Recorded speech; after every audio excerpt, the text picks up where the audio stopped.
প্রিয় দর্শক, আসসালামু আলাইকুম।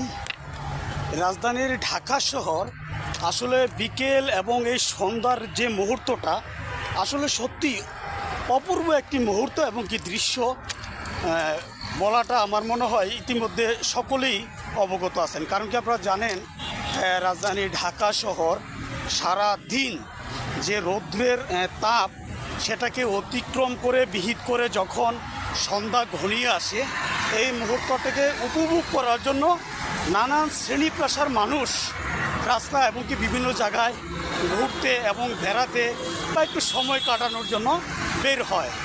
আসলে ওই মুহূর্তে রাজধানীতে যত সন্ধ্যা গড়িয়ে আসে ওই মুহূর্তটুকু রাজধানীর কিছু কিছু জায়গায় আসলে এমন কিছু দৃশ্য চোখে পড়ে এবং কি এমন কিছু দৃশ্য সামনে চলে আসে যেটা আসলে ভাষায় প্রকাশ করার মতো না। ইতিমধ্যে আপনারা সকলে অবগত আছেন হয়তো কোন বিষয় আমি আপনাদের মাঝে কথাগুলো ব্যাখ্যা করেছি। ধন্যবাদ।